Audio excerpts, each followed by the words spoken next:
Well, the story so far, not a hell of a lot happened because I haven't played a lot. But Boufflers captured a couple of towns on the way. And do I have them marked? No, he only captured one. He captured this. Villar captured one, which would be this guy over here. Villar moved down at the threat that the Imperials are placing here. Okay. I'm so used to playing games, even really small games, where like a turn or two is a fairly major investment of effort, etc. This, and again, it kind of reminds me a little bit of Imperium Romanum here. Not a lot is happening, right? You know, I'm moving a couple of stacks and stuff like that, and that's it in the course of a couple of turns. But it did show some of the mechanisms. I will have to step away, not zoom in as much, and certainly get more time on a video. But yeah, very little happened.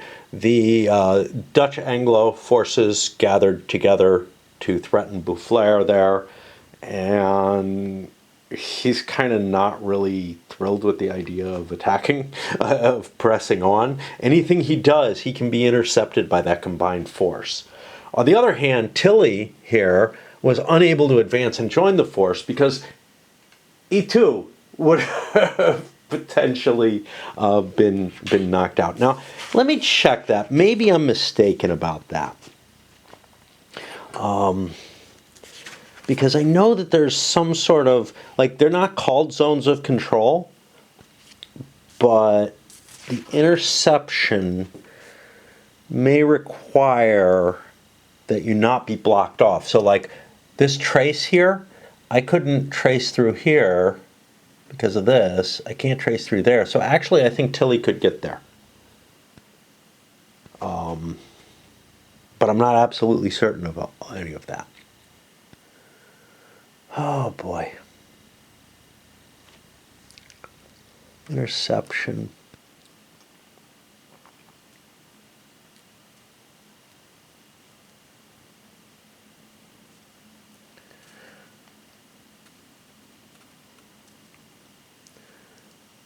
I'm looking to see if there's any limitations on it.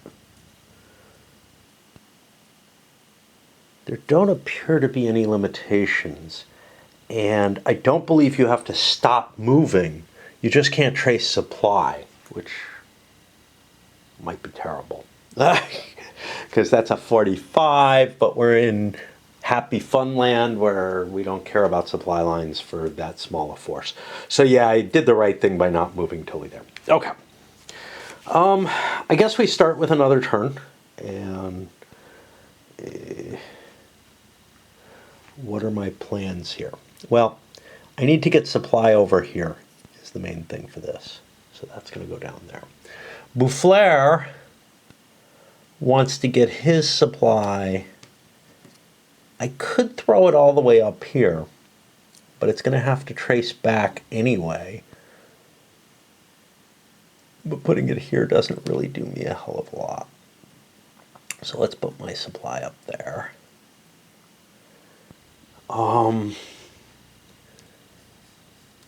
This guy, Second Army, he's only 10 strength points. He probably can't take, like, Bergen-op Zoom. That would be a 3-to-1. That doesn't give me any benefits. I don't have an artillery piece there, and I would be exposed and attacked. So I kind of don't want to advance. I know it sounds like a positive idea. I might want to advance to here, though. Where is the Second Army's little wagon? It's over here. Let's put it up here. That looks like a safe. That looks like a place that I don't mind being. If the fight's shifting this way. A lot of effort into doing nothing, right? Okay. And then, you know, I said I would zoom out, but let's check my command ranges and such not. So here I've got a total of 7 and 9 is 8, which means 3 through 9. Nope.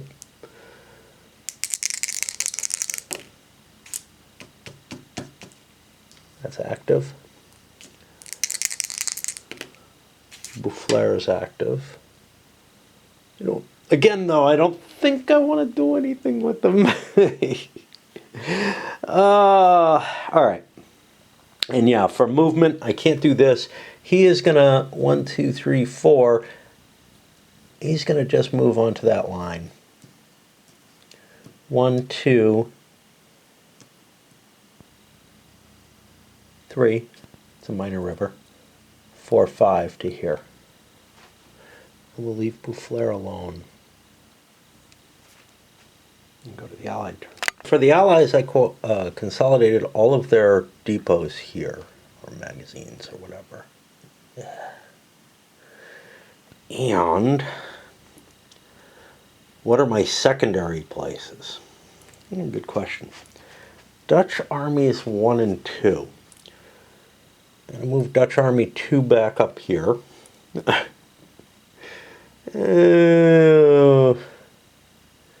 want the English, put them over there, and we'll put Dutch Army 1 over there as well. It's not exactly what I want, but what do I have as choices? That'll stick with the same. I make my checks to see who can go. I don't care about him, he's just sieging. I don't have to roll for him. The Grand Combined Army is, what, 2 7s and a 6? This is a pain in the ass. Normally you'd have just one counter on top in most games. 2 7s and a 6. That's more than that's more than 0.25, and I don't want to look anything up. So I'm going to call that a 7. May not even matter. So in either case, that force gets to move. And I am going to move on Bouffleur. But now I can roll for Tilly as well. And I can bring him in as a reserve once I pin Bouffleur down. So everything gets to move. And another key thing is I can start moving the siege engine again, which I don't want to, I don't want to lose. That's absolutely vital. So I'm going to go for a battle against Bouffleur. Now, I move these guys in. Does Bouffleur want to intercept me as I'm coming in and be the attacker? So the disadvantage to being the attacker is that you use movement points from your next turn, so you're going to have less capability. Or do I want to bring this guy in as a reinforcement using the interception rolls? I think I'm going to go with the latter because that way I don't have to spend the movement points to attack. So this force makes it in as a whole. And we'll just shove them in there for that. Now I have to check him. He's a 7. 1, 2, 3. He's within range. He needs a 3 through 8. He's in there too. He joins Bouffleur in the fight. And now Tilly's already activated, so I can bring him in as well. Now 2 of these are detachments. They can stay. They don't count as commanders in the battle in any sense of the word. I can also absorb them and throw them into the pool. I really gotta get a cup down here. That means we're going to have our first fight. Whew. Wasn't prepared for that. I wish I had a battle marker or something for this because that would make life easier. But I'm going to pull these counters off so that they're a little easier for me to cope with. They don't really have to be there, but I want to be able to do lookups and whatnot. After having to delete a video after showing what was on the other side of this, which included my social security number. It's an ancient rental agreement. I figured out the strength. I pulled everybody off board, and I figured out the strengths of the units involved. And the Allies have a total of 70. The French have a total of 53. Now, in terms of leadership, the French have a +1. Bouffleur is both of these count. this is not a detachment. Yeah. So the French have a total of +1, rounded up. And the Allies have a total of +1/3, which is more than 0.25, but I don't know. I don't know if that 0.25 is like a general rule across the board. Yep, it is for that as well. Okay, good. I'm just going to play with it as a rule, I think. We go to the combat results table, and both are at +1, so the total modifier ends up being a 0. And we'll use a blue die, I guess. Now, I could count the Allied movements. They each have different movement. So everybody who started here went 1, 2. Tilly was up here, I believe. He went like 3, if it comes to that. Because they do have additional movement left. And I fucked up, didn't I? I moved too far to be able to siege that. Oh well. I think siege costs 6, so I spent an extra movement point. I got so used to, hey, you can just move and siege on the same turn, right? Yeah. If you're 2 hexes away. Okay. So let's roll the dice. And the Allies do 10%. That means they do 7 hits to the French. And the French do 15%. I might be able to do this in my head, but 53 times 0.15 means that they do 8 hits. So this is going to be down to 62. I'll mark this down as -8. And what did I say? It was 10% -7 here, which will bring them down to 46. Technically, I should probably be allocating the losses at this point. Okay. Let's look at whether or not we got a problem from that.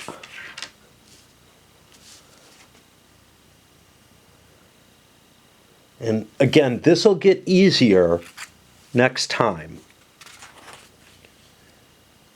But we have to find combat. No there. We got a penalty with this. I seem to remember there was something about UP having difficulties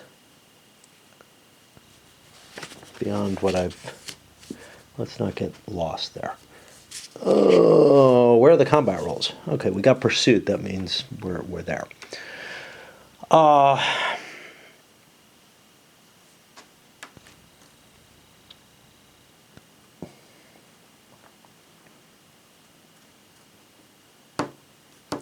We're not at route there.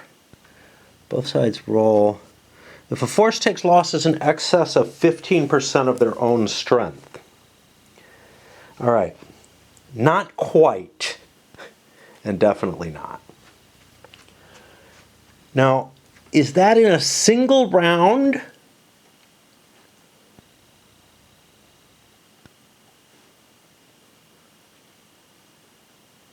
I believe each round of combat counts as its own round of combat.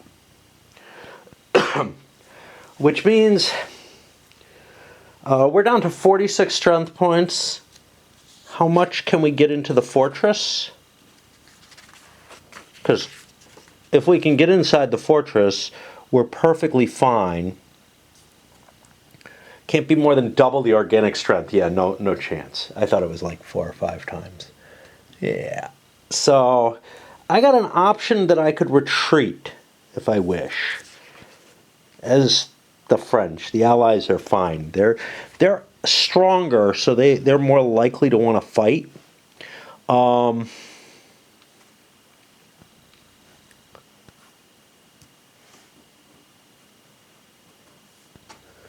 In order to withdraw, I have to make, if I recall correctly, and I could have done this right away, a roll against my activation to get out of there. And then this will cost me for next turn. Now, I got to keep track of this.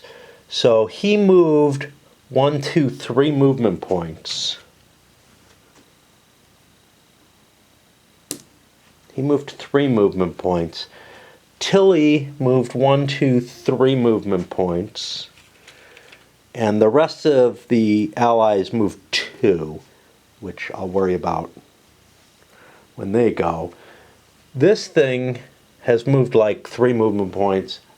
I think I'm allowed to make decisions and move it further if I so desire, if it wants to reinforce.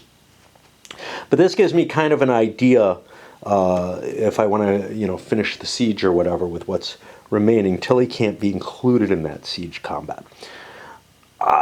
Even though he fought the battle that allows for the siege, right? And everybody waited for him. Time doesn't work that way in this game. Oh, we got to swap batteries. The feeling is that the French are at enough of a disadvantage that they want to get out of here if they can. So 7 gives me a 3 through 8. I can continue. I can move. Now I'm the non-phasing player. The other player is not allowed to intercept. So what I'm going to do, am I leaving my siege train back there? Like, I think I sort of decided to do that, to leave it in the city, which means I don't know that I can just take it with me. I don't think I'd be able to from a retreat anyhow. Which means I can withdraw. I will fall back to here. So that means he's at 6 movement points going back here. Boufflers is at 3. I have to, and I don't know, they're different colors. I don't know why they're different colors. Spent. And I will allocate the losses over here. Now this does not count as a loss for relief of commission because nobody was routed. I got away, I drew cleanly. I'm outnumbered. I just don't think I can win the fight when I'm outnumbered. There don't appear to be any limitations as to where you take your strength points from. So I'm going to take all the losses from the French Second Army here, which drops it down to something tiny. So that's 7 losses off. It goes down to a 3. For the Allies, I want to take all my losses on the Dutch. There are games which do proportional losses, which I think would actually apply very well here. Certainly by nationality, if nothing else. But as it stands, I have Tilly's first detachment. Now, Tilly is not really helping me, is he? Well, he can't help me. Tilly's first detachment's 15 strength points. My 2 Dutch armies, Cohorn is good at sieging, so I don't want to lose him.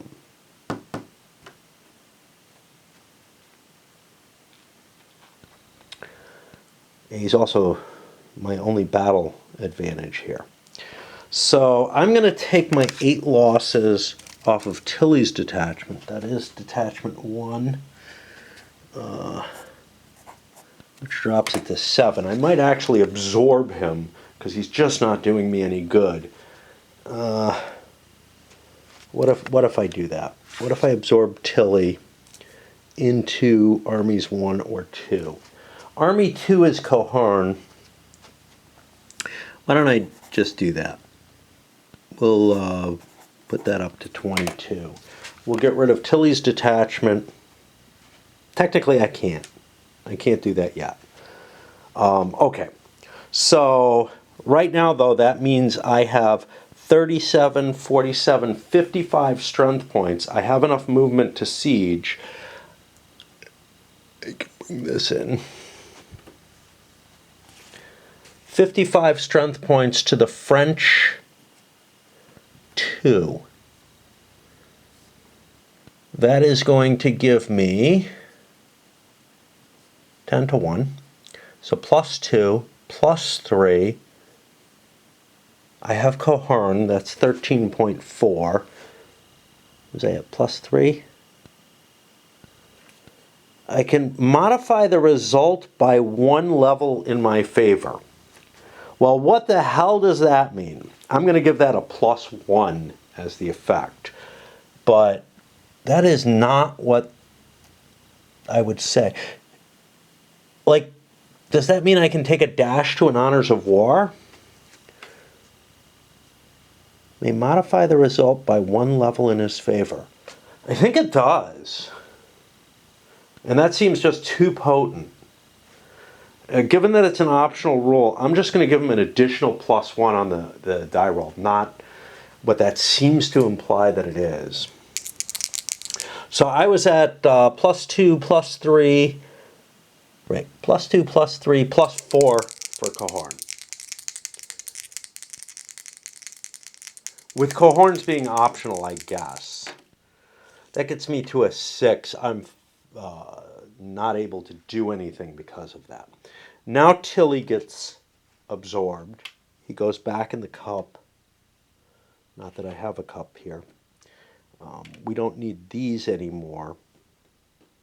But we do need something to indicate that we've sieged for a turn. And now I didn't do the siege here. That's 2 turns of siege. I don't remember what I'm at. Did I record all these losses? I believe so. I am at 24 there to 3. Again, that's 8 to 1. So that gets me a +1, but a net of -1 due to the lack of siege train. +2 for turns, though. I think that's how it works. Yeah. See, again, it says it may modify the siege result by one level. It has to be. It has to be +1 to the die roll as opposed to anything else. So I was at -1. Now I'm at +1 because the siege has gone long enough. I get a 10. That's a surrender. So if I want to capture this, I have to expend 3 more off the Imperial Army. And that brings me to a 21. And I get a little flag there. Leader loss checks. I didn't make any. I think I'm supposed to. Okay, let's take a look at the leader loss checks rules here.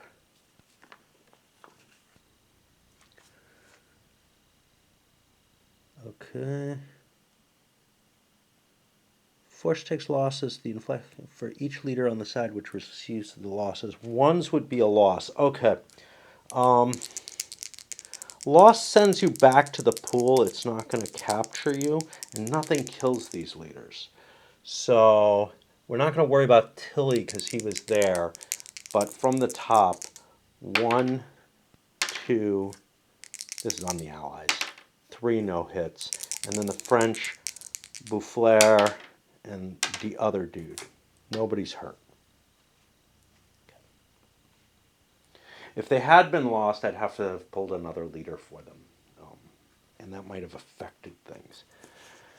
All right, so that was actually a pretty exciting turn for given everything, right? The Allies managed to fight the first field battle we've seen. We've got people with movement points expended off their next turn sitting over here. And the Imperials managed to take a city by siege their first time. So, yeah. So all this carryover information is here. We get the siege going on here. And granted, that's an optional rule. We got the interception here. That's core to the game. I don't remember if this was something that was present in great campaigns of the American Civil War. Feels like that kind of thing, right? Because you're allowed. That's a system that also has like rolls for movement. Although I think it's how many movement points you get. I've only played it once, so I know it's super popular. It doesn't appeal to me that much. Maybe for some of the reasons that this is hard to play, but anyway. I've shifted over, moved my depots up here, Villar, has 3rd and 4th armies under his command. That should be about equivalent to the Imperials, so I may be able to, well, at least contest what they're trying to do. They force their way across the river. And over here, hey, I'm outgunned, man. You know, that's the problem. I'm outgunned everywhere on the board by a little bit. I mean, this is even, and over here, I'm outnumbered, and I don't have the kind of leaders that I need.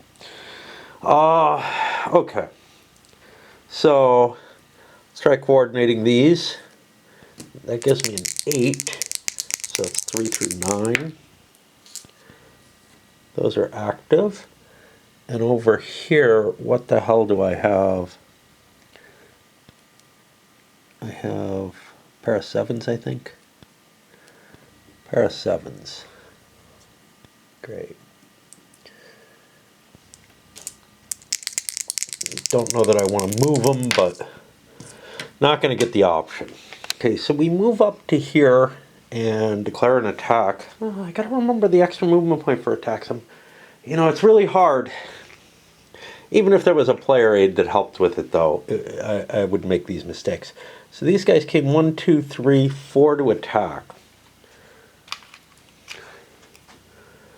I'll put that here just to remind me. And I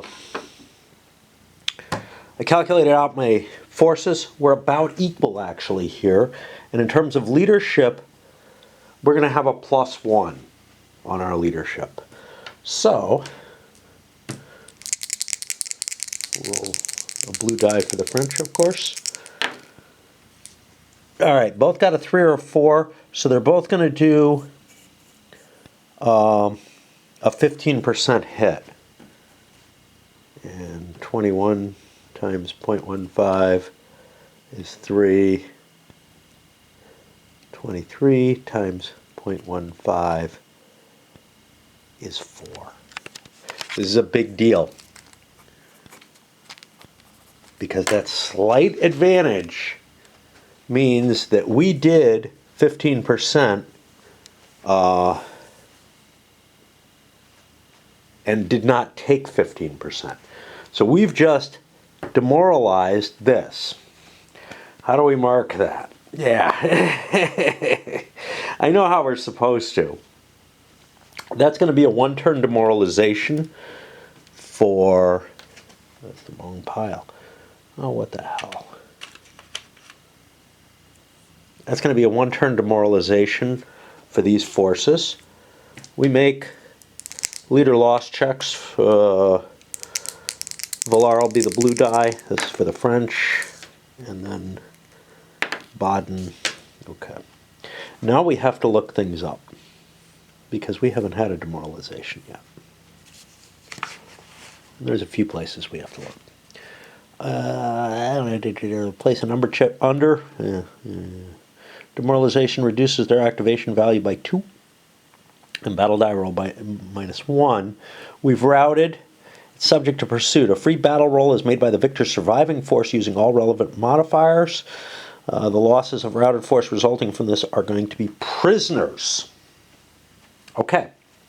So, what that means is now we have 20. The battle modifier is down by 1, so we're at +2 on the die roll. We get a 4. 15 of 20 should be an additional 3, but these are captured. And what happens to the force?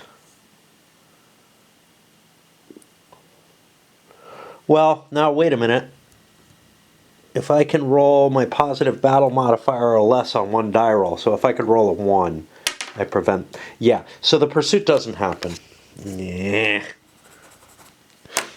See, the fact that there's no procedural systems at all in this game, like it is all just mashed together, that is really a difficult way to deal with the rules. And okay, but we catch what we can. All right, so we had no losses. We didn't get the demoralization. We could stick around with the Austrians, that means, and hope for a good die roll. So this is kind of the problem with the system, right? The French took hey, we got the advantage, we're willing to go for the crapshoot here. The Allies could say, hey, we'll challenge. But if we lose, it's early in the season, and we're not in good shape. So I'm going to roll to try to get out of there. A 6 will get me out of there. And now Baden-Dour instead has whatever he needs to in movement points. I will fall back across the river, I guess, which costs me a grand total of 2 of my movement points. How did we mark this? We marked this with those. There is no black, 1 or 2. So there's just nothing that works well here. We used 4 movement points to get there and fight that battle. We don't have enough to lay siege. I do want to take the location back if I can. Maybe. Maybe not. It's hard to tell. So we'll take our victory. We don't have to deal with any kind of... I could march on. I could go up to Philippsburg or whatever. But here's the thing. Any troops that I give up on siege are going to reduce my chances of being able to be victorious here. So I've got to send the losses over. French 3rd and 4th Army. I will take all 3 off the 4th Army. Because the 3rd Army is under Villars. No! Did I screw this up? Yeah. Let me make sure I didn't fuck things up. I did fuck things. It seems like I fucked things up. Villars got the 4th Army. Yeah, I don't want to take anything off the 4th Army. So this is 8. So I take the 3 off the 3rd Army. The truth of the matter is, I wish I could exchange their forces, right, completely. But as it stands, we'll leave them like that. Now, I could play around, create a detachment, reattach it, and shift a strength point or so a turn, as long as they're together, which probably would be wise. It feels really finicky and incorrect. I don't have to keep this marker because... I did my movement already. I do have to keep that marker. I did not take the Imperial losses, though. So they're down 4. They're at 17. I'm going to have to get a decent eraser down here. And then these, since I didn't get to move, well, they used up movement points during their retreat. But those don't matter now. So we'll just get rid of those. And I think that puts me to the Allied side. The Allies, I'm not going to do a hell of a lot. I'm where I want to be. I feel like I'm outmatched by the 2 French armies together. So let them siege the city and take it back if they wish to, or not. Here, I'm in the midst of a siege. I don't know how the fuck much I have there. 40... 62, I think. Because I think I have the 3 big armies there. 62 up against 2. So that's a lot. Which means I'm at +2. With 2 siege trains puts me to +3. +4 for Cohorn. +5 for a turn. I moved my depots there as well. +5 with 4, 9. That's a surrender. So I'll take 2 strength points away, and I'll take that back. And I don't really need a flag there, since it was mine to begin with. If I had, a trace on the board as to where the lines really were, that would be fine. Captured a French cannon. I'm going to put it over here in England as a reminder that I'm going to get a point for that at the end of this entire campaign season year and move that up. And yeah, so we're moving on. And again, you know, the French are definitely overmatched here with Boufflers. And yeah, I could shift things around and whatnot, but, and then over here, I got a slight edge, but not much of one. So I'm not expecting the French to make any gains during this period. And plus, Marlborough's coming on, which is going to change the nature of this beast quite a bit. The British, the Anglo-Allied army is going to be really, really potent in areas that maybe I don't really need that many, that much supply, right? We were talking about 30, 40, 50. We're at 60 now, which is almost low enough that we could operate without magazines. It's not quite that low. But we do have forces around the edges, detachments that we could slurp up and use. Yeah.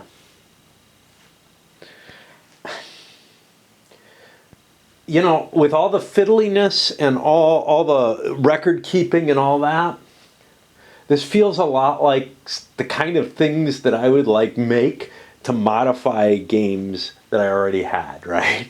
Shit like when I was playing Federation and Empire back in the days before there was tons and tons of stuff for it. Like, you know, it's gotten tons of expansions and everything.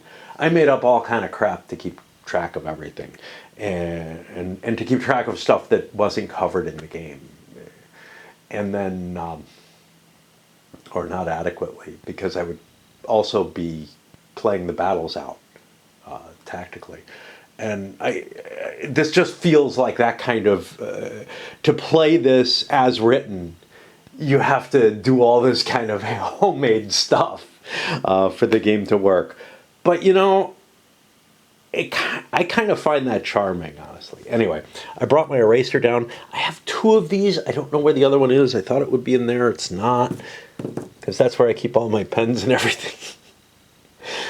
I put them all in there when I moved, and that went inside a box, and that's like the way I pack. And then I brought a couple of cups down in case we have to do any leader draws. So far, I haven't had to do one, but anyway, that's where we're at. We are on Sweet Sunday, as the game Payday used to call it. Still does, but it's not around right now for me. All right, 1st of June, it's kind of tough. This is the case with all games, right? Coming back to it after a couple of days. The last time I played was probably Thursday, but I may have sneaked in a turn. Sneaked, I think is correct, in a turn on Friday. But it's tough to catch a view of what the hell I'm doing here. I still remember the rules, I think, more or less, although maybe even that's a little hard. But right now, the French, it appears, are sieging to what extent they can to retake this. They're outmatched up here, and will probably be trying to use the defensive line to their best advantage there. French side of things, I moved Boufflers, the two armies here, up to Antwerp. I succeeded in the siege here, and I don't know if this is legitimate, but I used the entirety of the Second Army as a garrison for that, switching it over. But I realized I've missed something, which is we've been capturing forces when we take these towns. Now, one of these, is it that third detachment there? Yeah, that third detachment is the forces from here. But I'm going to have to count up how many troops have been captured. It's not that big a deal, but because it's probably about equal. But there are some additional forces that have been captured. So let me do a quick count on them. And I think that comes to 5 French, which are all agglomerated, and 5 Imperial units. The 5 Imperial came from 3 here that I just took, and 2 up here in Lorraine. It's kind of weird, because like this is still Imperial held, or whatever. Actually, I don't even know, they're Imperial, but they're not necessarily Austrian Imperial. Whereas here, the French failed to capture anything here, but the Anglo-Dutch, I believe, captured 2 French there, and then they would have captured the 3 when they took that, because I don't see any forces out there. And that's how I got my numbers. Now I gotta figure out what to do with the Allies. Allies, I got an activation here, and grabbed a detachment and brought it in. This second detachment I don't really care about, that's just a couple of strength points, but the 10 points here seems important, since that city is relatively protected by my big army. I'm fine, and I'm laying siege there. Didn't get to roll a siege roll yet. I would have had to do forced march to do that. Over here I didn't bother rolling. There's nothing I want to do with that unit. It's really just trying to prevent Villar from exploiting and marching forward. I'm on a defensive line. How much better can you get? He still gets a chance to penetrate the line, whatever. I can intercept if he crosses the river. I really... The 2 forces are so small, right? This is the French... Shit. This is the Bavarian army. Did I fuck up? I fucked up. I fucked up. Okay. So the second army is actually full, and this should be down to 9 with whoever was there. Cottonot is still there. Yeah, I couldn't keep track of which army I had where. That's actually a pretty common problem. It's not too easy to see what you have in any one location. A piece of stone or something here. The combat system reminds me a lot of the Empires in Arms type system. Europa Universalis also uses the same kind of design. Yeah, it doesn't have the morale tracking, but okay. Maybe a little bit of again, kind of like Imperium Romanum, but all of these other games are at a much, much larger level, right? They feel much, much more strategic. Yeah, sure, this isn't that different from Imperium Romanum. There's 2 turns per month instead of 1 in terms of the time period. But this feels so much like the armies are moving so much slower, the territory is so much more densely defended and everything. I feel like I'm playing a much, much more, not tactical, but operational rather than strategic game, and I am. However, somehow this combat system, it feels like it belongs in something that is, I don't know, that is more strategic. I don't know why. I don't know why. I just have this real sense of like, wow, I'm barely doing anything, you know? I don't want to fight, so I fall back, and, right, just, I don't know. I think it's because of the lack of the morale part, perhaps, is that the combat,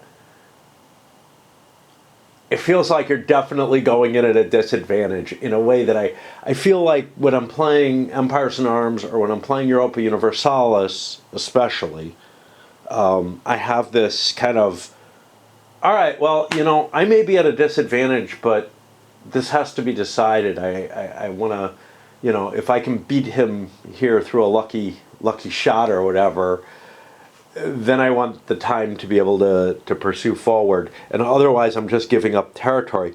It doesn't really feel like I'm giving up much. So, like, giving ground feels safer. I'm pretty sure at the end of a year, you know, or at the end of a few of these months, I'll start feeling like I've actually lost something if I'm giving way. Here I just don't feel like I have a choice. I'm outnumbered. But here, you know, the Imperials will stand up and fight if they have to again. And the big question is, especially with the force attrition due to siege, because you've got to. I mean, you could dismantle the fortress. I don't. I need some markers for that or whatever, but you don't really have like this huge. I don't know. And I'm very worried when it comes to dismantling fortresses, coming up with a count, because, yeah, babbling instead of anything else, right? But where do you get points? Oh, building forces.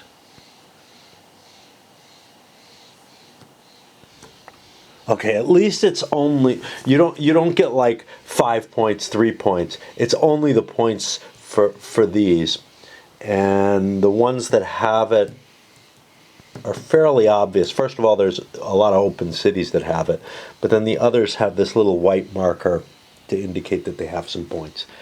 I kind of wish I had a sheet that told me how many points I have total. Of course, this changes. Feels, and this is not historical feeling, but it may be my fault.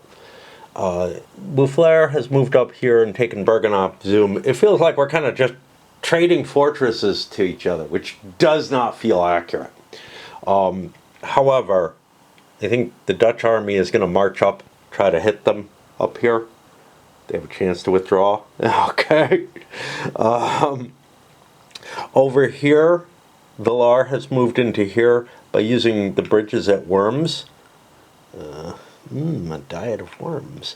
And Baden-Dor is probably going to attack him. So we're gonna see the field situation change. Now, one thing the Allies might want to consider is, hey, I get Marlborough next turn. That's a big advantage. He can change the flow of things. However, I've got a bigger force here. And are my depots close enough? 1, 2, 3, 4, 5. I believe it's 6 movement points, not 4. But I may be wrong. Split the difference, it's 5. 1, 2, 3, 4, 5. I'm just within range. Allies were unable to get an activation here. And over here, Baden-Dor is launching his attack at Philipsburg. It's actually an even fight. Okay, we had an actual rout at this point. I rolled leader loss checks, but now I'm on the removal. I don't know how I record this. I pulled down some TSS counters to help handle things, because one set of number markers, well, kind of two, but almost indistinguishable, isn't going to do it. And I don't know what the hell those. There are ones with zeros on them. I don't know what those are for. We get a 4 removed at the end of player's movement phase after next. Great. Okay. So Barad-dûr here is gonna have, I guess, an R2 there to remind me. We'll see if I can remember. I'm gonna have to play quite a few turns because of this. I also don't know how far he routes.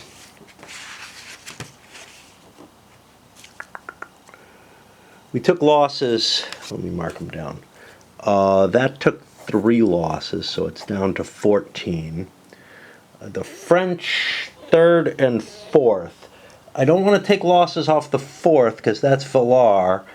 So we'll take them all off the 3rd army, I guess. And that was only 2. And retreat. Defending force about to be attacked. No, that's not it.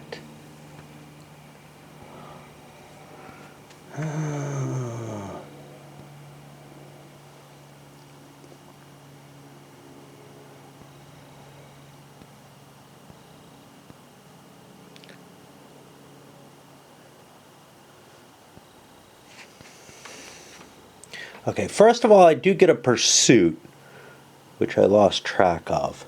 So I am at 15 now. He's at -1 to his normal battle, which means I'm at a +2 net. Because that -1 is just added to his +1. What other modifiers are there? Terrain. Yeah, no terrain here. Okay.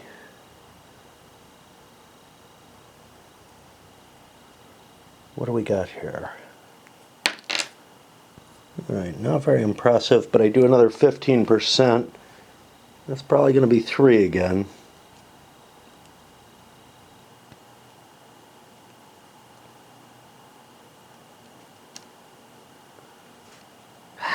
It's exactly 2.25. So yeah, 3 more losses. We'll have to erase that. But I don't know where they go. Like routed. I'm assuming that means I have to retreat.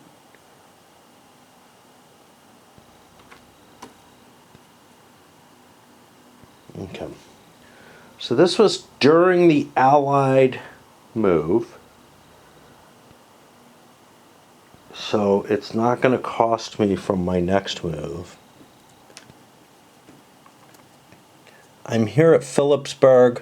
The closest place I can retreat to is Heidelberg. I guess I go there. Is that another round? Does that give me another shot at the leader? Alright. He's removed. So I can get rid of that removal marker. And then I drop all the Imperials in a cup and shake and bake. Get the even worse Bayreuth in charge.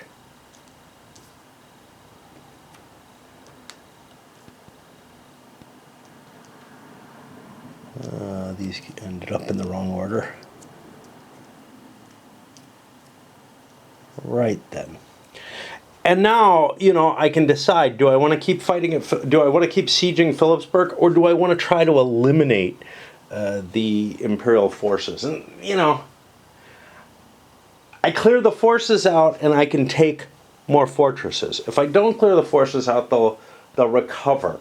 And that's problematic. And they're at -2, I think, on their activation. So his activation of 6 goes down to a 4. He's going to have a hard time getting out of anywhere. Demoralizing an army, pursuing, continuing to fight, all makes sense. Now, historically, there weren't a lot of these kind of long-range pursuits or anything going on. However, that... You know, usually a battle was fought, the two armies kind of had to recover. And I feel like this system is allowing for the French to come in and take this out too easily, perhaps. Oh, those were captives. The route was captives. So that was 3 more. So we're up to 8 Imperial captives. And we captured that leader. Oh.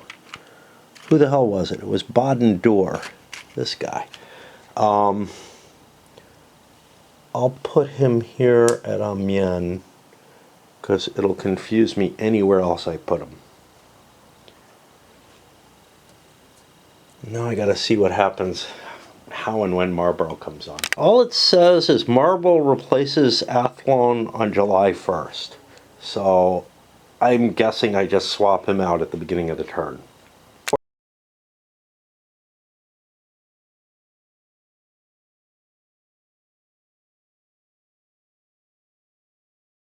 Before I did that, I had gotten sidetracked by the battle and forgot to do the siege here. It was successful, very quick, just a tiny little place. Put a garrison in there. It actually, I got the DS result, which killed the 1 defending units and no captures.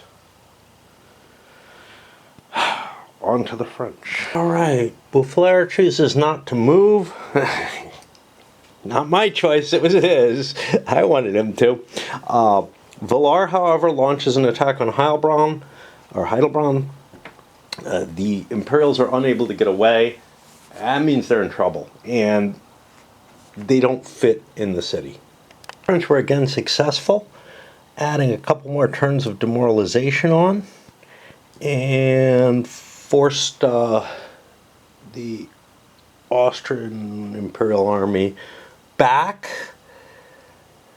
They will fit in Heilbronn, so that's good. Over here, well, I have to decide, do I keep pursuing, or do I just, do I start sieging yet? I've got them down to 6 strength points. If I pursue them, it's going to be kind of hard to siege. I've only got 14. So I don't even have my 2-to-1 against Heilbronn, so I can't even siege it. But I can take other things, and I can like end up in Stuttgart or something like that in order to get some additional points if I want. It's kind of hard to tell. Bavarians are coming in over here. That's the big deal there. And 3 movement points off. I'm probably not doing anything with that. So on to the Allied turn. Boufflers manages to pull back to Antwerp when Marlborough and company move on there. And then over here, just recovering. All right, we're going to pause for a little bit because, well, my battery's not working over there, my charger. And it feels like, I've resolved a few issues, right? A few things have happened here. I'm trying to express, this is what I was doing before, what it is that kind of bothers me about it. It feels dry, is what it is. These simple systems and everything, I'm not sure why. I got no art. I should be excited about this. I like this kind of combat system. I like the overall campaign concepts behind this. But the actual play feels very, very dry. And I'm not sure why. Maybe because I'm not moving a lot of pieces, Like, there's a couple of things, right? If we look at, like, the games that I keep bringing back on this, Empires in Arms, etc., Imperium Romanum to some extent, there's a whole lot more sort of the economic system in that, right? In both Imperium Romanum and Empires in Arms, and there's like every 3 months there's an economic phase where you're running things. Here it's once a year, and then in Imperium Romanum, in Europa Universalis, it's more like, so the round structure is different there. Every turn there's an economic phase, but there's several little combat rounds that feel kind of like these that are in there. And it's like 4 or 5 of them. Here, it's 24 turns. It's every 24 turns. There's going to be this economic thing. And that may be perfectly applicable, etc. It's just, it feels like I'm playing one of these games where the military doesn't feel like it's that encompassing and important, right? And the mechanical actions I'm taking and everything are all very simple. And it just has this kind of dry feeling. We'll see. Because, the implications of, hey, I defeated this army, I can do what I want down here. Hey, I'm stronger here, I can do what I want up here with the Allies. Yeah, for whatever reason I associated with the French. It'll switch back and forth. I'll get excited about Marlborough or something. Wow, the battery keeps switching on and off. I don't know. Anyway, French side of July, not much happens. I siege Heidelberg. I lost a strength point off the siege table. Boufflers, not trying to move. I'm fine at Antwerp. I can withdraw maybe, but I've got the defensive line, and that's about as good as it gets. To get an activation over here, I see Bergenop zoom, take it. I'm pretty good at it. One of the things, the historical article from this, I remember almost nothing because, you know, it's been maybe 20 years since I read it, you know. But one thing that stuck in my mind about this was Marlborough never fought a battle that he didn't win and never invested a siege that he didn't take the city. That's a pretty fucking impressive record. Of course, he didn't fight that many battles, but major, major impact. You know, I mean, far and away the commander of the era. His army continues to deteriorate, losing another one in the siege.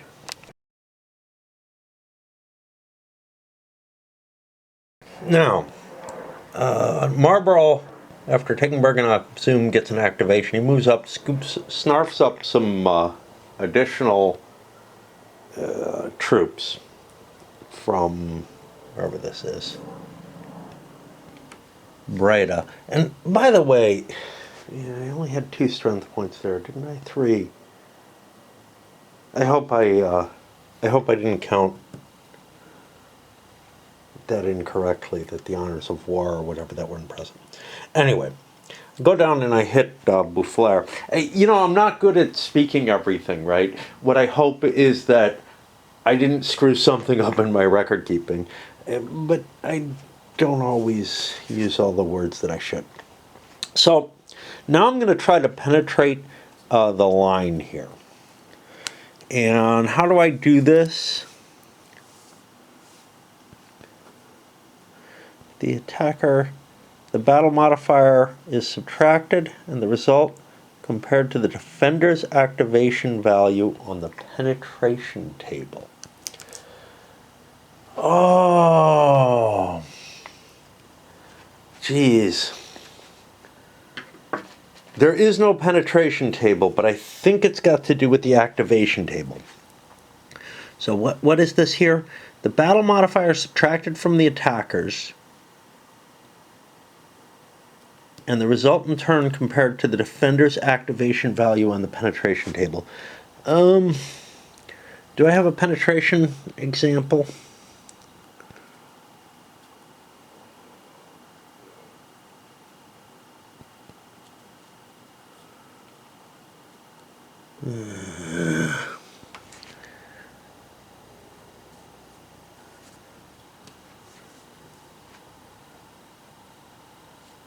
These are combat. This has an example with a line.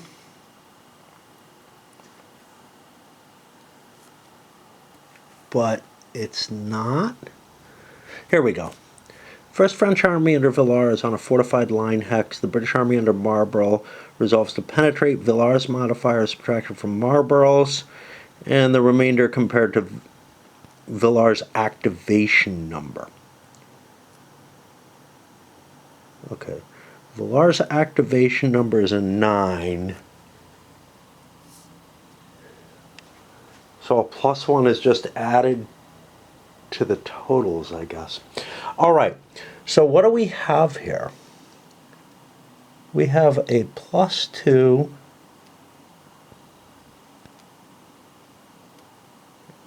a +1. So we have a net of +1 here. Boufflers is also a net of +1. So there's no modifier there. So 3 through 8, the line holds.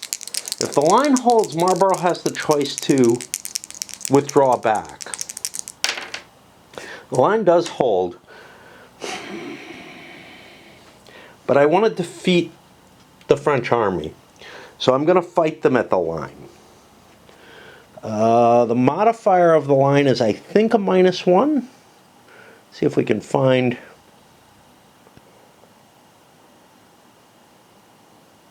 Attacking from over a minor river is -1.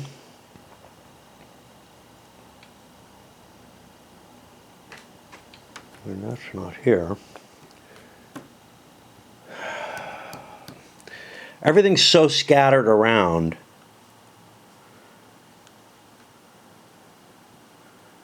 The use of the line modifier.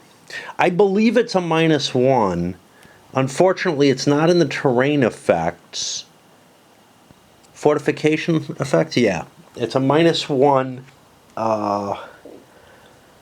which means we'll fight this battle out. And the French actually have a slight advantage, and I have an extra depot set up here that shouldn't, there's no reason for it to be on the board, basically. So yeah, Boufflers will face all these Allied forces. Not really too worried about the artillery.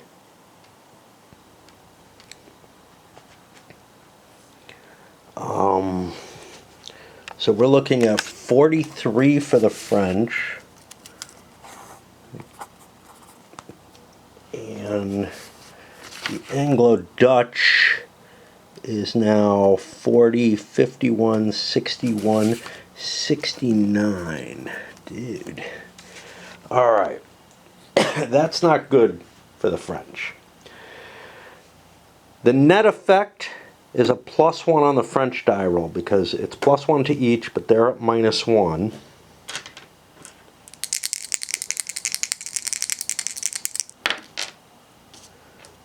And we both do 15%, which is going to rout the French. To show the calculations here, the 7 is not going to rout the English because it's less than 15%. The 15% that they did was an 11. 11 divided by 43 gives me a 0.26, which means we're looking at a 3-turn problem. Now immediately, Boufflers has a 1 in 6 chance. Well, I should probably roll for deaths first. Let's roll Boufflers' death first. Okay, he's not dead. If he was dead, it would be an issue. Marlborough, I'll use the blue die, I guess. I don't know. And then the final one is Cohern. Okay.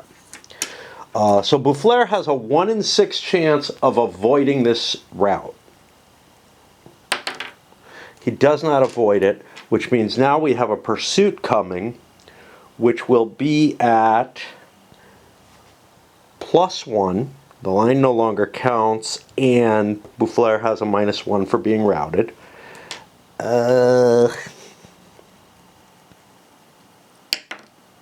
we get a nice big roll, 30%. It's not of the 69 anymore, it's of 62. Glad I still have the calculator. That looks like 19 captured.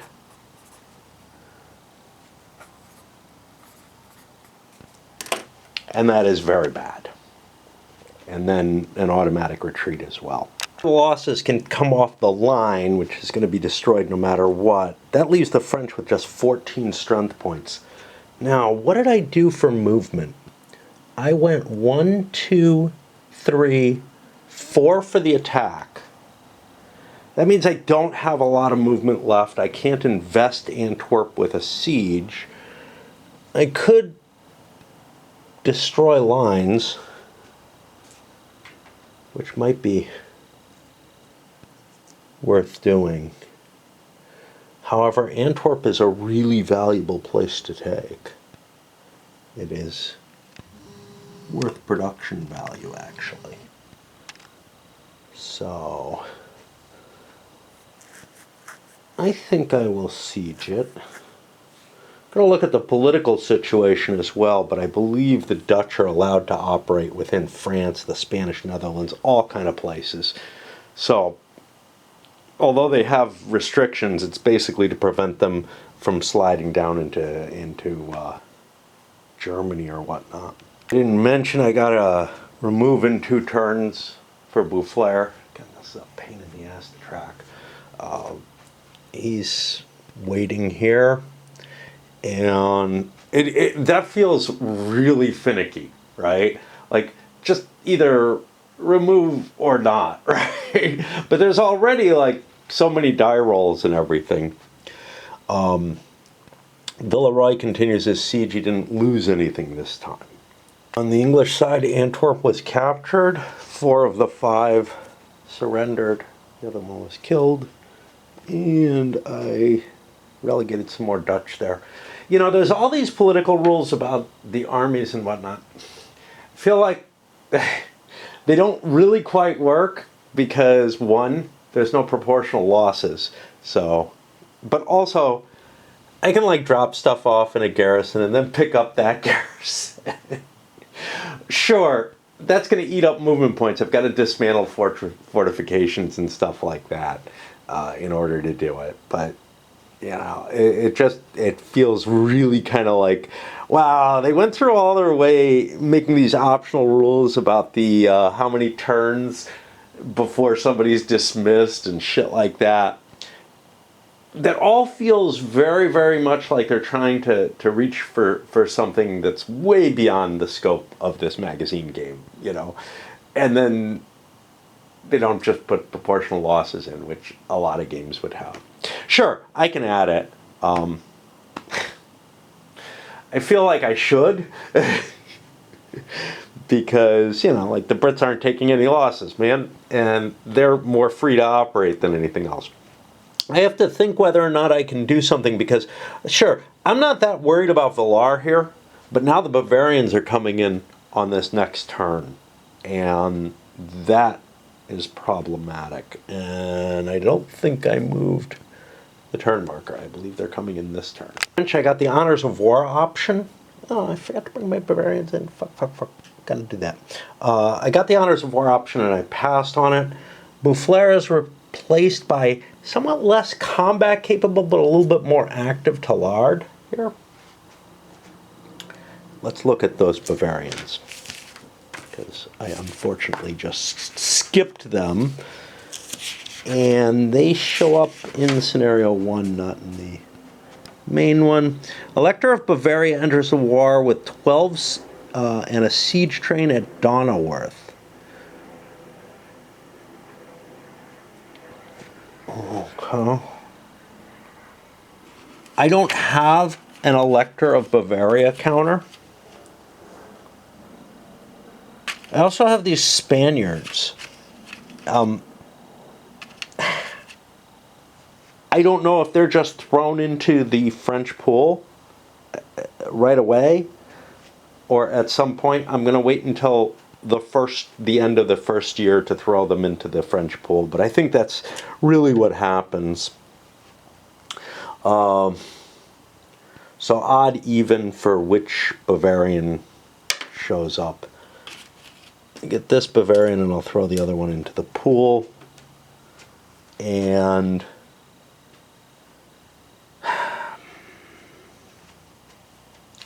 so the Bavarians aren't going to do much. They show up here. They don't have an army. See, here's where it gets fucked up. There's a Bavarian army counter. And I would say that is the Bavarians, right? There is no Bavarian siege gun. I'm going to bring the 3rd army in because I think the Bavarians were intended to have an army here. Oh, I'm sorry, that's the 2nd army. With those 12 strength points and with a siege gun. Again, just kind of faking shit here. I don't know. Do we have something on the scenarios?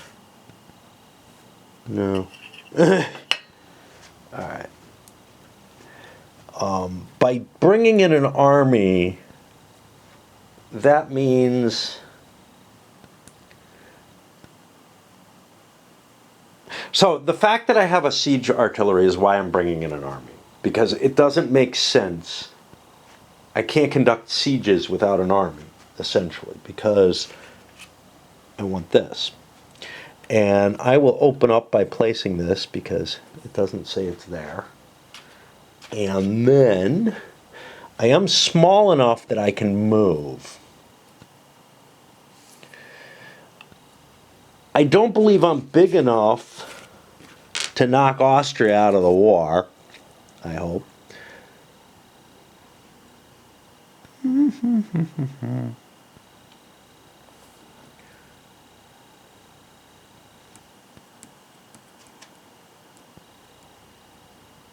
French primary magazine at Passau, and a French army has exited towards Vienna. Conceivably, I can make a move for Passau and try to knock the Austrians out if I have an army there. You know, I think I can't have an army. I think this can't start as an army. This siege engine is just going to help Villar.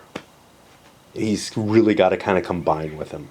Because otherwise, I would have an opportunity to just march here. And armies are something special. The fact that there's a Bavarian army counter, though, disturbs me. And then just to make things up, we've got a 6 there, which means I would need a 2 through 7 to have moved him. He wouldn't have gotten to move anyway. I can move the artillery, but then it would be at risk. Right then. And my battery needs to be... Oh, here's the elector. He was an 8. An 11 still wouldn't move him. Yeah. And I'll put the extra Bavarian leader in there. I don't know when the Spaniards are supposed to be added to the pool, if they were always supposed to be there. Maybe. Who knows? Who the fuck knows? And I guess that's about it. We go to the Allied side of the turn, but I gotta swap batteries. The Allies attack a couple of these lines. Cost them an extra movement point, but basically they can wipe them out. They're big enough that there's no way the line can defend, and there's nothing it can do. It doesn't have a commander. Then I cross over here. I'm gonna leave this strong point in place. It's not really bothering me, is it? 1, 2, 3, 4, 5. See, I'd have to siege it. So 5 to here, right? I don't know.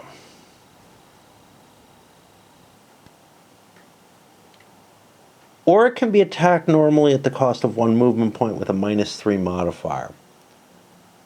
It's only a 1 strength point. Yeah, why don't we attack that too? So that gives me a net of -2. It can't do any damage to me. It's only 1 strength point. It would really with a 6, no. With a 6 it can hurt me. Yeah, let's attack it. All right, that's not going to hurt. It's going to take a lot of hits. All right, it did a casualty to me, but I did damage to it this time, right? Because I'm at -3, but make it -2. That gets me some damage.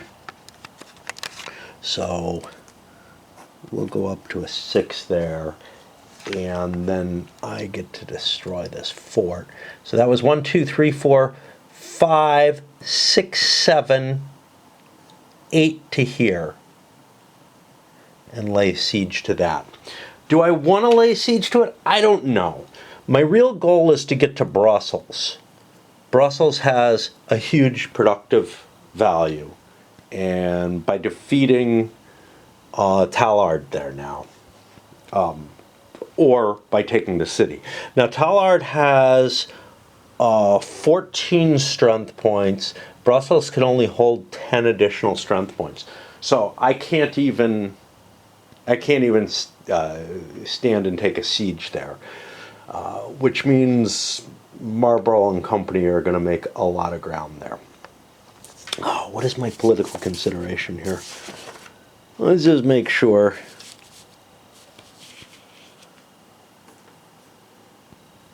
That's not it. Is it optional?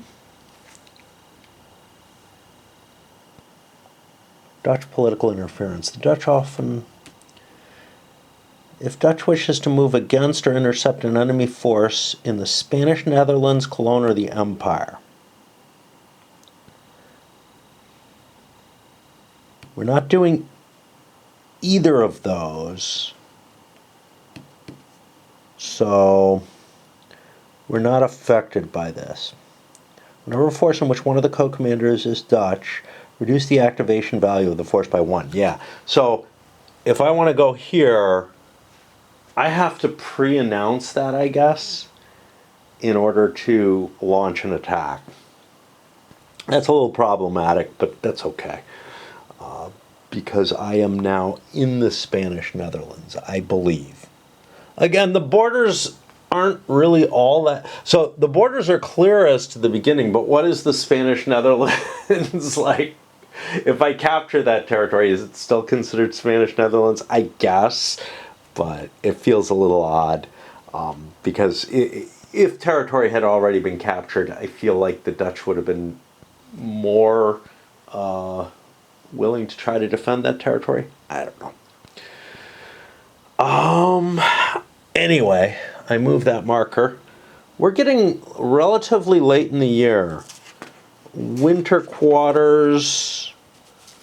Are we at the point where we have to think? We're actually in September. I should have rolled a die already. And there should be a marker for this. So 4, winter's going to start in October 2. How am I going to mark that? Oh, put that there. And that's when problems start happening. So I may not be able to get Brussels. I may have to push a little harder than I have been.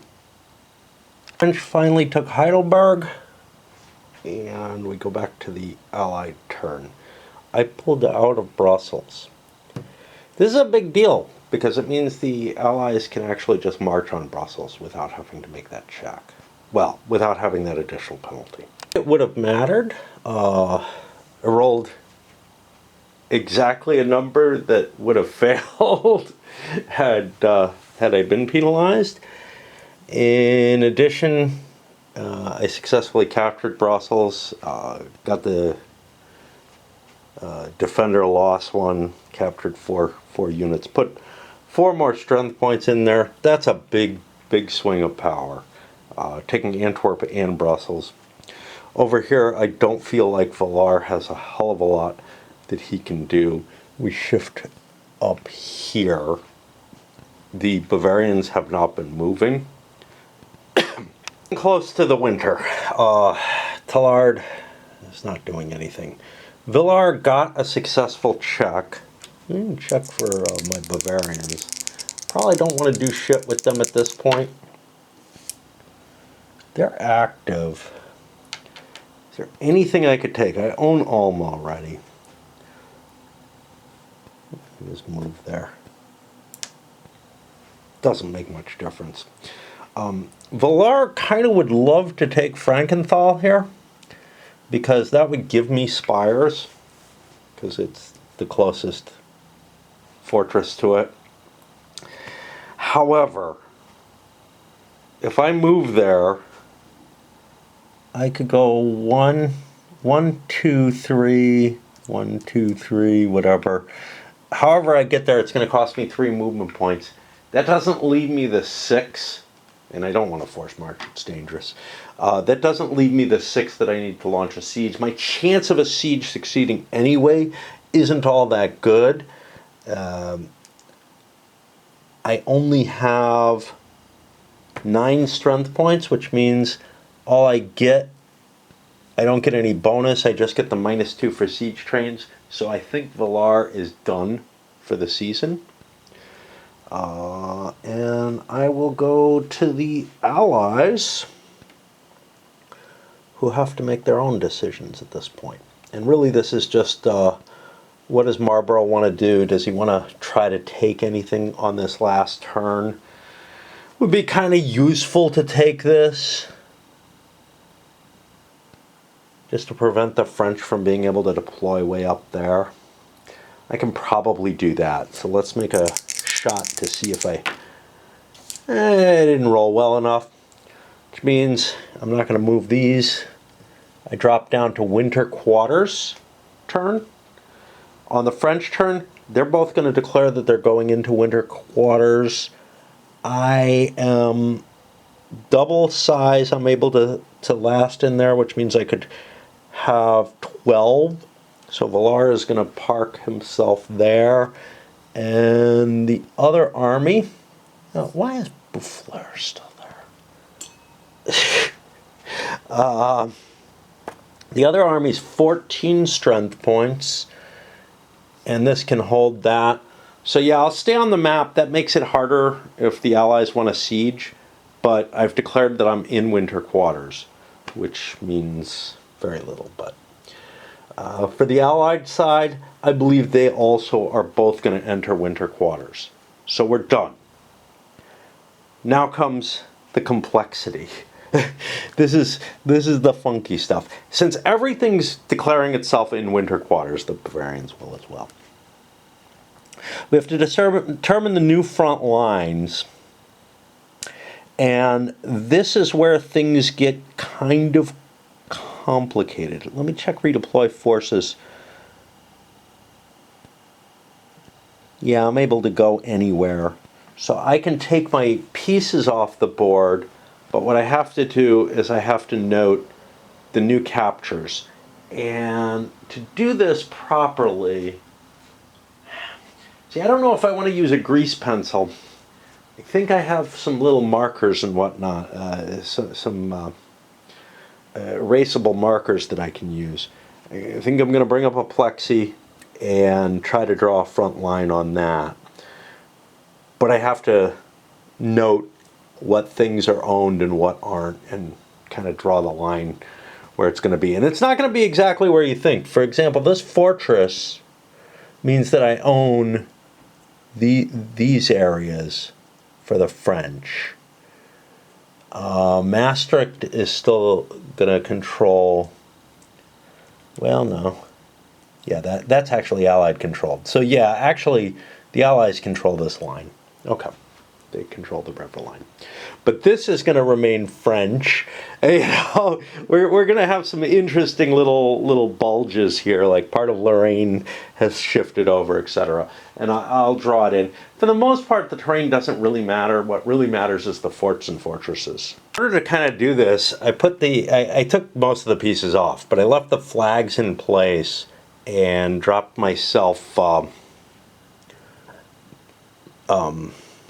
and dropped the piece of plexi on top, and then drew the lines. Now I got to extract the pieces from under the plexi. I should have started with plexi. Could have drawn the initial borders and whatnot. And I seem to have trapped some tobacco under there.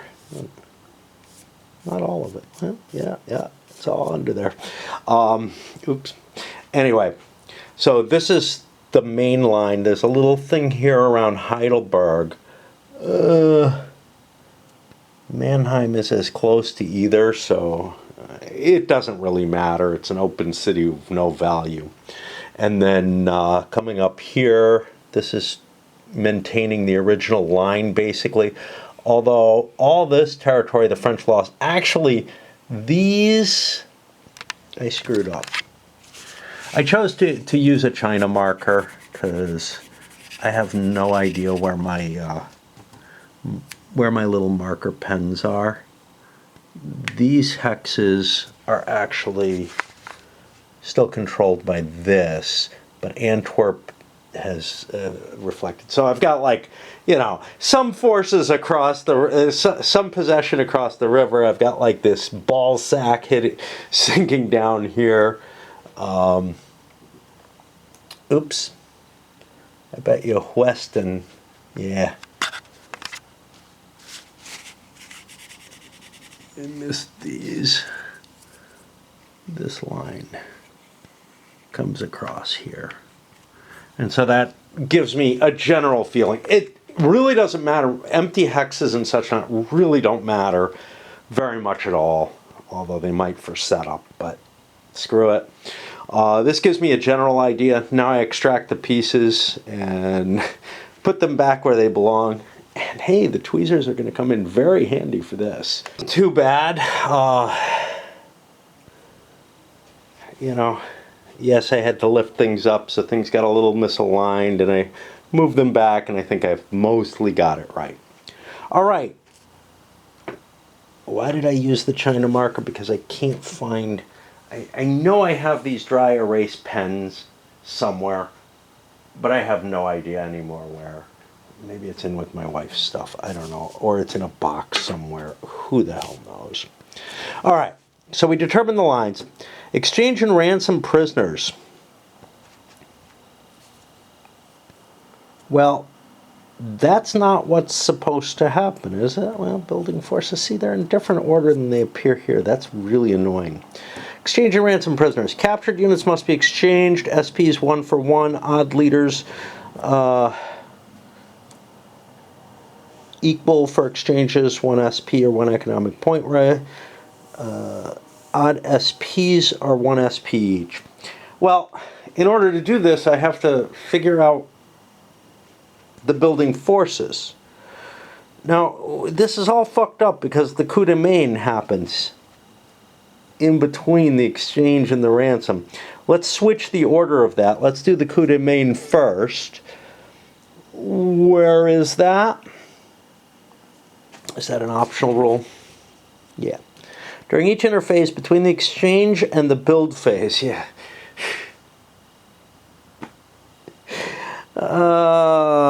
Doesn't matter. Each can attempt a single coup de main. An empty fortress or strong point is selected. A force equal in size to the total garrison of the fortress laid out. A leader appointed. You know, it's just so fucking iffy.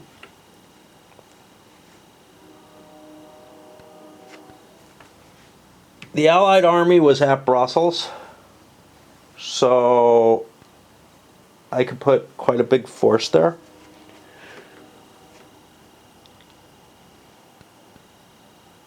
I think I'm going to pass on doing this. I just don't think it's a safe choice. Although, if anything is worth it, it's Brussels at 15 points swinging. So I've got to figure out the point, at least the economic value, in order to be able to do the prisoner exchange, to give the money up. And in order to do this,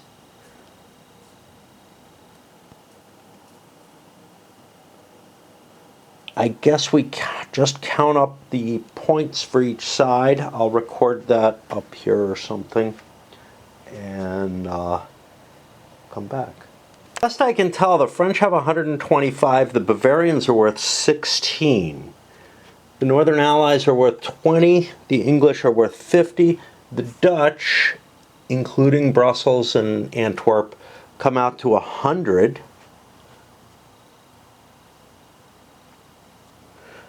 And the Imperials are another 48. So you can see the Allies have a lot more points coming into them. Now we have to do the exchanges, right? Because it's between exchanges and build. Okay. Captured units must be exchanged. All right. So there's 35 captured French, 12 captured Imperials. Those are exchanged 1 for 1. There is an Imperial leader who is exchanged as a strength point. This is worth an extra point to the English. Let's just give them that. So they're at 51. I don't know if it's to the English, whatever. I put it on England. Why? Who captured it? Sure. All right. So the other... What are we looking at? We're looking at one extra point from here. So this goes down to 34, 24, 22. The French have to give 22 bucks back to get their full 35 troops. And they have to do this. Who gets that money? It's not absolutely clear. Now, the Anglo-Dutch army is what captured them, so I'm going to give it as excess slush fund for them.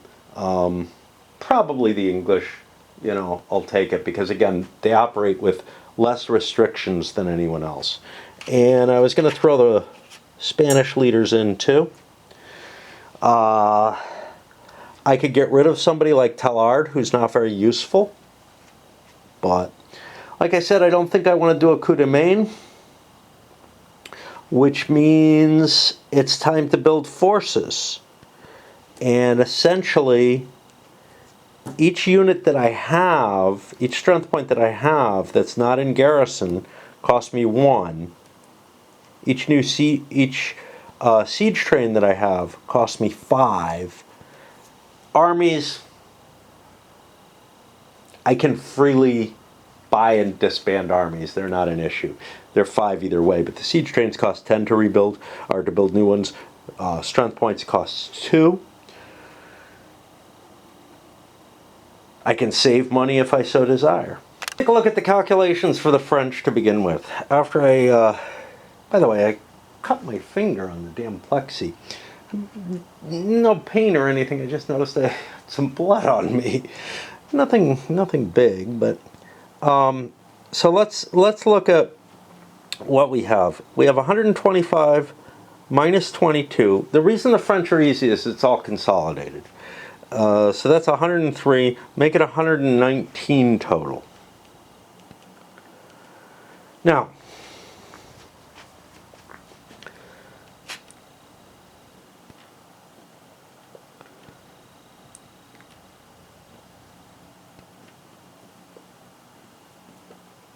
at 119, looks to me like I have 1 siege engine. I want to keep that. That costs me 5. It's Bavarian. Maybe. I don't know. It can move. Nothing seems to prevent that. And I have 14, 15, 23, 33, 35 troops. Leaves me with 79 points. I am really worried about my situation as the French. I feel like I'm losing big time. So I'm not going to buy any additional siege engines, which means that if I bought everything, I could get 39 more troops. Sounds reasonable. So I'm going to mark that as plus 39. And right now the French have $1. I don't know how to record that. Again, there are no tracks. There's nothing like that. But I get to add 39 more troops to my total. That's not enough, as we will see very quickly. So let's look at the different Allied forces. And so let's take a look at what this says. Dutch forces may never enter the Empire.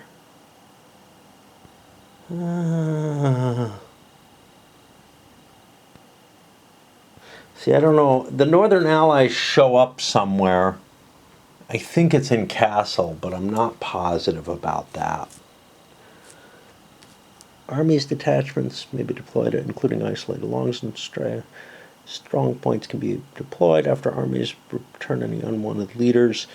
Yeah, they don't really tell you where things show up here, but I think they do tell you somewhere else.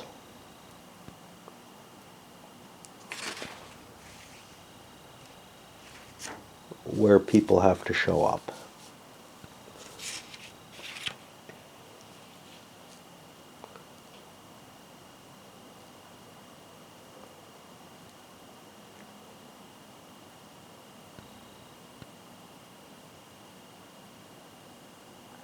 One British army, at least 20 strength points at the beginning. One Dutch army, at least 40 strength points at the beginning.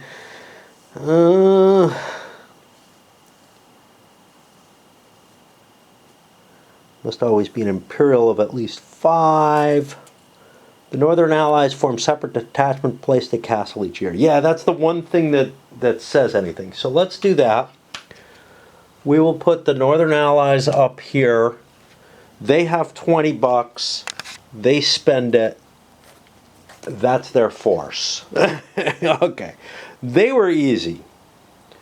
The Imperials only have $48. The Imperial Army is size 6, which means I have 42 left. 42 left means that I can build 21 more units. I'm going to focus the Anglo-Dutch up here and try to keep the Imperials just to defend what they can. I do have to worry about Bavaria though. So that's going to give me a total of 27 Imperials on the board. I have to kind of remember all this shit. You know? So I get 21 additional Imperial units in addition to what I have. I don't know how good or bad this guy is. He's not Eugene. So, but he's also not as lousy as most of my leaders, which means maybe I want to stick with him. He's not that bad at all. However, I would like to draw at least one leader for getting Prince Eugene on the board. For the Dutch, I don't know. I have 35 Dutch. I would like to fund a big British army. The problem is the British are going to leave the game eventually, but right now I'm willing to fund them. So, oh wait, not 35, 37 Dutch. So that's 100 minus 37 is 63 points.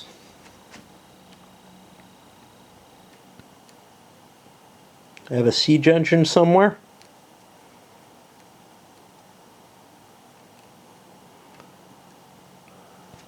So that's 5 more. Are there more siege engines? There are.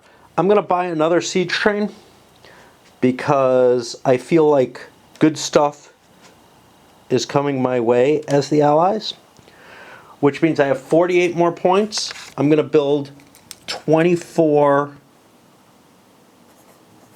Dutch, 21 Imperial. The English, I have this extra 22 points set aside.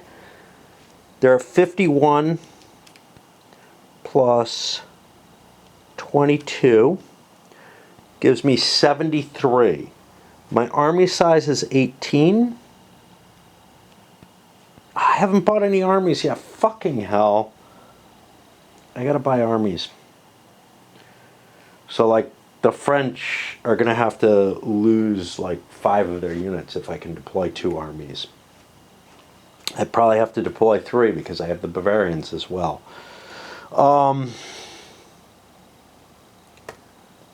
Yeah, I fucked up. Alright, we're gonna redo this. I erased a bunch of numbers, hopefully nothing I really needed.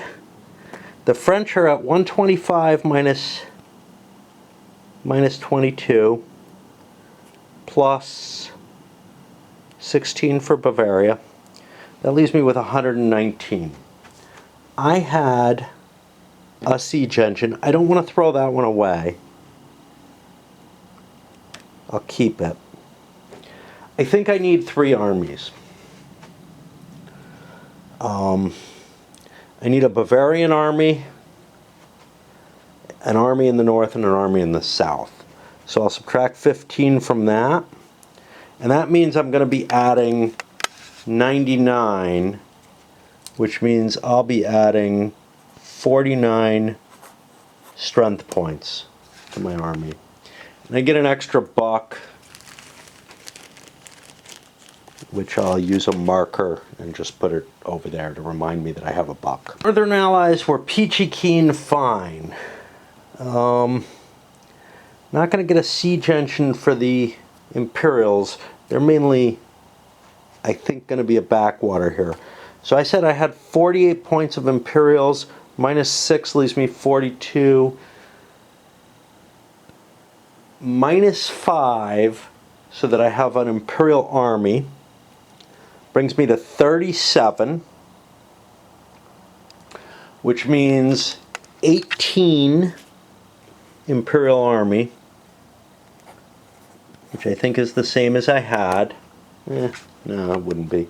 And I'll have a buck extra in Austria. Okay, back to the Dutch. What did I say I had? I had 100 to begin with. I want it. I have one siege engine. That's 5. I'm going to indeed buy another one. That's 10 more, because I think I've got the advantage right now. I want good things to happen. I have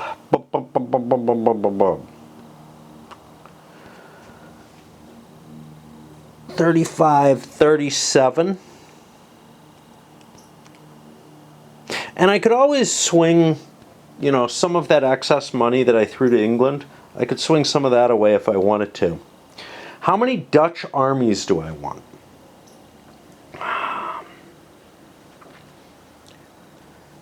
I don't really have a very big Dutch force, right? I have 37.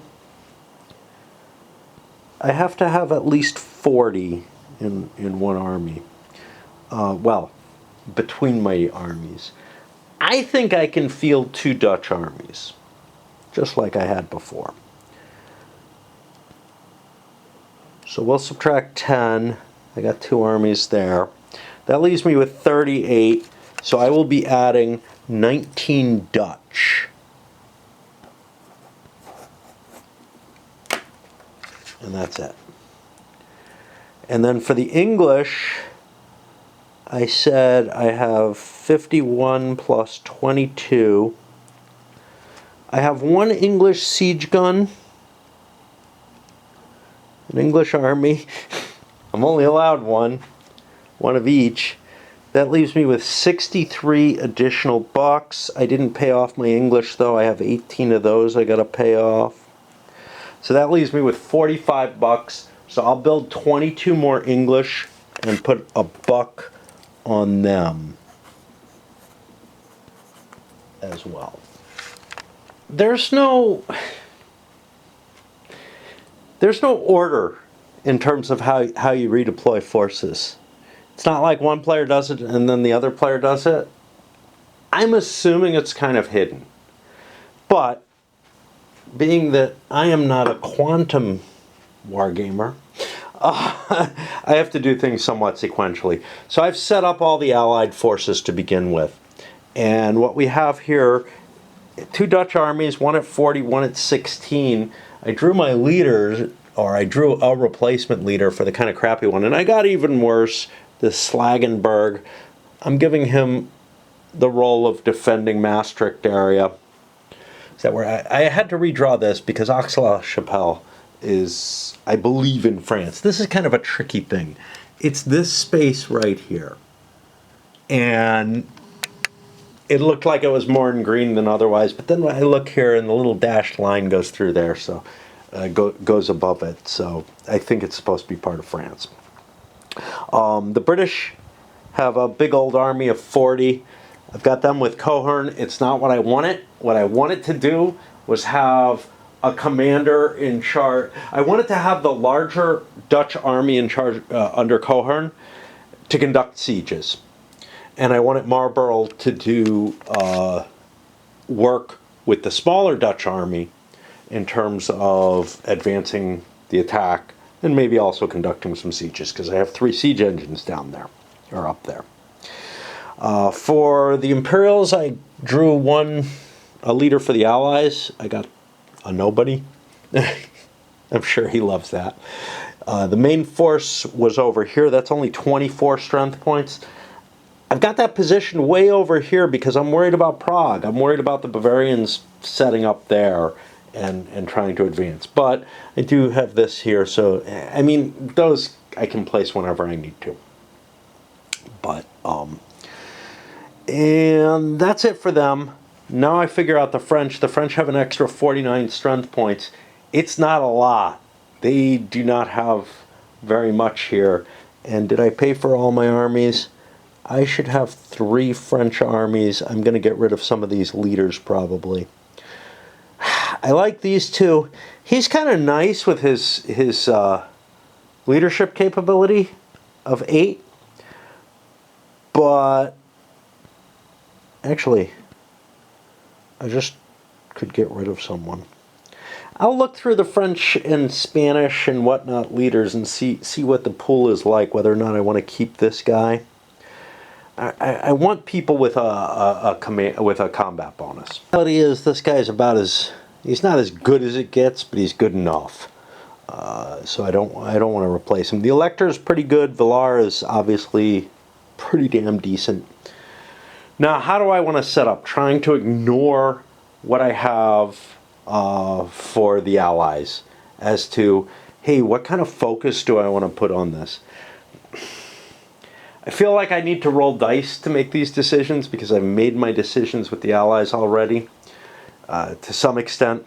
So one of the big questions is, how hard do I focus on like trying to knock the Austrians out of the war? And on an odd, I'm going to go for that pretty heavily. Yeah. So that's where I'm going to aim, which means that I'm allowed to set up anywhere. Now, knocking them out, I need to put a primary magazine at Passau and a French army exited toward Vienna. And then depending on the size of the French army, I might capture Vienna. I need to roll low. Are there any modifiers?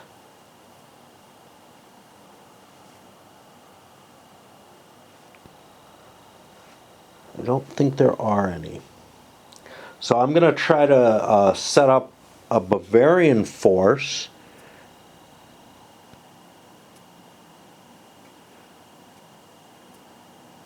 And I believe I can put myself anywhere I like. So I'm going to put myself quite close to Passau, which isn't optimal.